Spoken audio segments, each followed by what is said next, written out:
What's up, CFO gang? It's your boy J Tuck, real Cowboys fans stand up.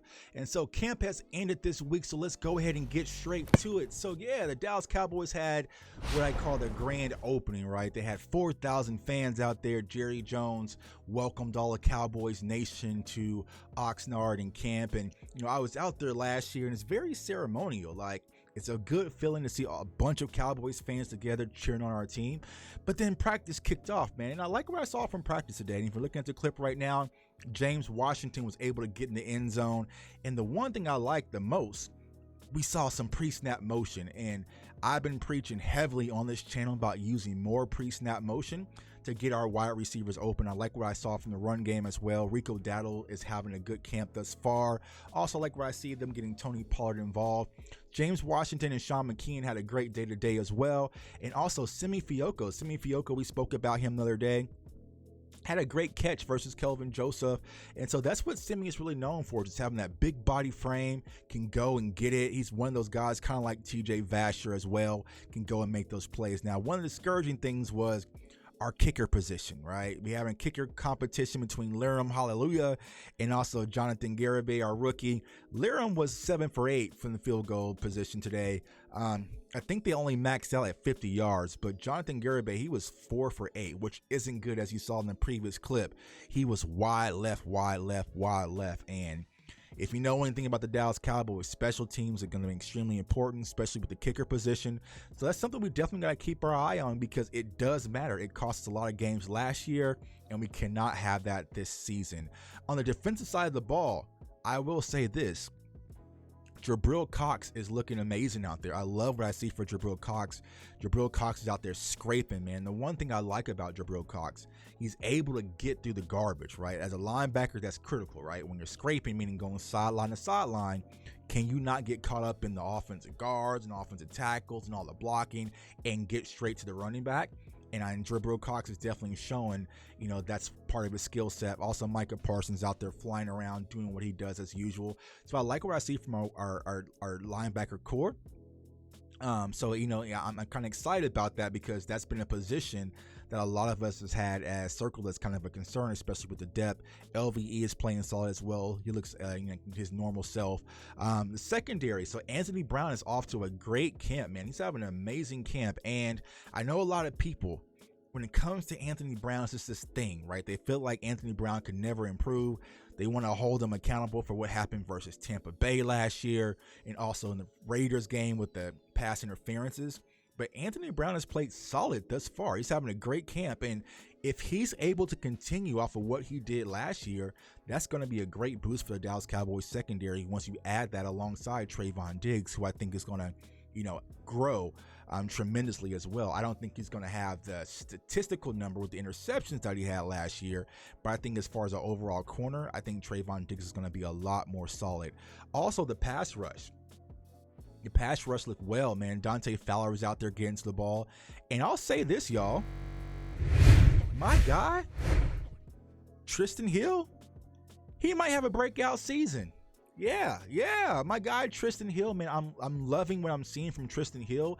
Tristan Hill is getting a lot of first-team reps out there, and he's looking solid. Now, you have to take it with a grain of salt, because like I said yesterday, they ain't got no pads on. The pads officially come on Monday. So tomorrow they will be off. They'll be resting. And then Monday is when we really separate the mice from the men, and the pads will come on. They'll take off their concussion helmets and everything. But thus far, man, I like what I've seen for Tristan Hill. He's getting a lot of push, getting in the backfield, making plays.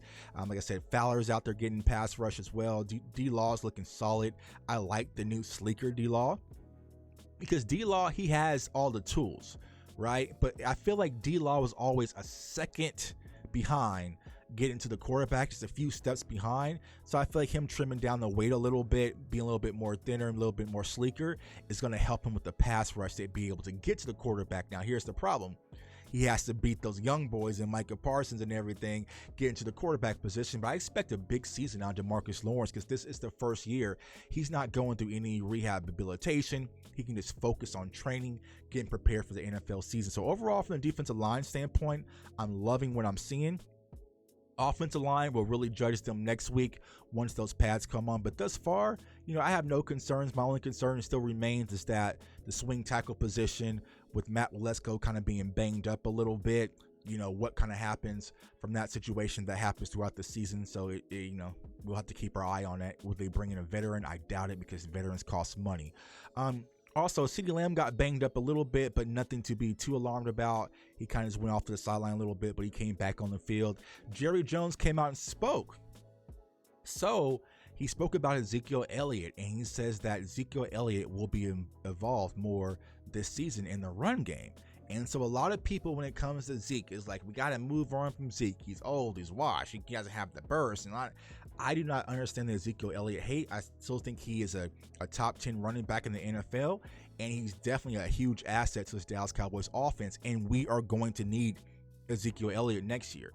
No matter how you want to dress it up, man, Zeke is going to be an important factor when it comes to our offense and the success of our offense, especially while Michael Gallup is out and we're trying to get through this passing game, kind of figure out who's going to really emerge and grab things by the reins. But Zeke is going to be, leaned on heavily. I think Zeke and Tony Pollard. And so we saw a lot of usage with Tony Pollard thus far in camp, right? Being involved in the backfield, screen passes. He's played a little bit at the wide receiver position. So getting Tony Pollard involved in different ways is definitely going to be important. But as far as the run game is concerned, I think it's going to go through Ezekiel Elliott, and I expect a big season from Zeke if he stays healthy. So I'm excited about that. So I know the internet, they're kind of going crazy with Jerry Jones's comments because they feel like you have to either be Zeke or Pollard. You can't have thunder and lightning. You know what I'm saying? I just saw Thor last night for the first time. Thor, Love and Thunder, right? But, it comes to Zeke, right? You can't have Tony Pollard and Zeke. Cowboys fans make you feel like you can only have one, which I do not understand. So I expect a phenomenal season from Ezekiel Elliott this upcoming season. But thus far, man, just to kind of tie a bow on camp, I like what I saw thus far. No real huge flags. Of course, things are going to ramp up next week, like I said. But thus far, I like what I see from Dallas Cowboys roster thus far, But we got a long way to go. We got football finally kicking off next week, man. Once we get into preseason, we'll be able to digest this team a little bit more. But first week, not too bad. Dallas Cowboys, not too bad at all, man. It's your boy J Tuck. Comment, like, subscribe. Turn on that notification bell to make sure you do not miss out on any Dallas Cowboys news or football content. We got live shows coming up. We got giveaways. We got features. We got all sorts of crazy stuff. And you will miss out if you do not hit that notification bell. Also, follow me on all social media platforms at JTuck151. And I am getting the merch store fully restocked and reloaded. So definitely stay tuned for that, man. It's your boy J Tuck. I want everyone to stay safe, stay blessed, stay encouraged. Feed Zeke. Let's go. Peace.